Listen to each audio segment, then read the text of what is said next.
visi misi yang ada, bahkan kadang membuat satu inovasi memang itu bagus tetapi tidak sesuai dengan visi misinya. Nah, ini kan juga kurang pas menurut kami, karena di saat konstituen memilih itu salah satunya adalah melihat dari visi misinya tadi.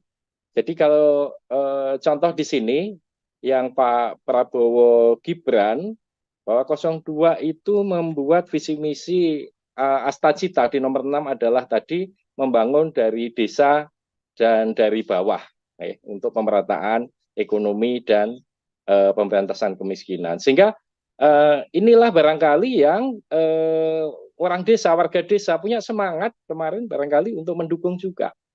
Nah, sehingga ini patut untuk dikawal dan ini patut untuk menjadi satu alat bersama bagaimana di 5 tahun ke depan itu membangun Indonesia melalui desa. Itu yang kedua. Kemudian yang ketiga, bagaimana semangat dan visi misi ini akan tertuang. Nah, ini mestinya melibatkan semua elemen, semua stakeholder. Nggak bisa dari satu sudut cara pandang berbicara tentang desa ini, karena desa itu saya katakan hampir seperti sebuah negara, karena kehidupan itu ada di desa. Jadi orang hamil yang di dalamnya ada calon bayi, sampai bayi itu lahir menjadi sebuah manusia, sampai orang itu tua, sampai itu meninggal diurus di desa. Sehingga di dalamnya ada tetek bengeknya ini, itu semuanya ada di desa. Baik nanti makannya, bagaimana tercukupi, pendidikannya, bagaimana kesehatannya, bagaimana tata kelola di situ kerukunan sosialnya, semuanya ini ada di desa. Sehingga desa ini prototipe sebuah negara kecil, sehingga di situ semua tatanan ada di dalam satu desa. Nah, ini nggak mungkin dipikir oleh hanya satu orang, satu profesor nggak mampu berpikir desa. Sehingga ini harus melibatkan semua elemen, semua stakeholder, semua pihak. Jadi tidak ada, dan kalau kami mengatakan tidak boleh ada yang merasa pintar bicara desa.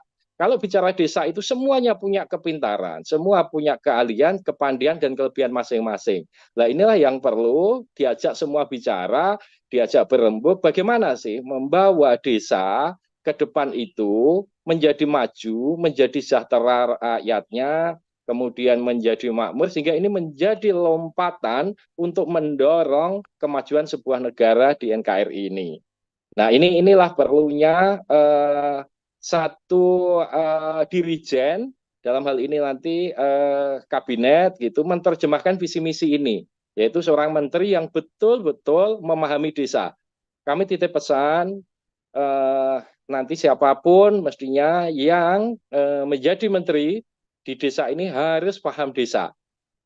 Harus paham desa dulu. Sehingga kalau paham ruhnya desa, maka nanti akan berbicara, akan bertindak, akan berbuat ini ada sesuai dengan ruhnya. Tapi kalau tidak, nanti akan punya imajinasi-imajinasi lain yang tidak sesuai dengan ruhnya, sehingga ini bisa menjadi melenceng, dan ini kaidah-kaidah desa akan hilang, sehingga sebuah entitas desa yang di dalamnya ada sebuah tradisi, ada budaya, ada kearifan lokal yang sudah apik, yang sudah bagus dibangun ini akan hilang, dan ini menjadi pelemahan sebuah nilai-nilai pembangunan ke depannya.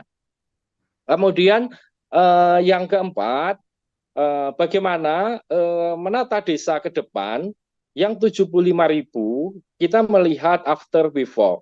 Bagaimana desa sebelum lahirnya undang-undang desa.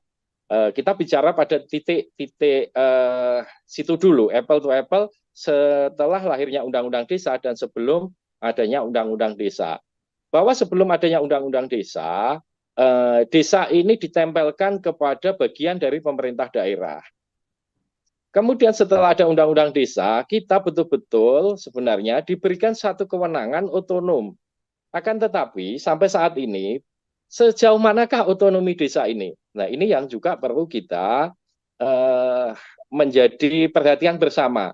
Jadi 5 tahun ke depan, ada satu kelemahan-kelemahan yang kemarin bahwa otonomi desa ini belum sepenuhnya diberikan.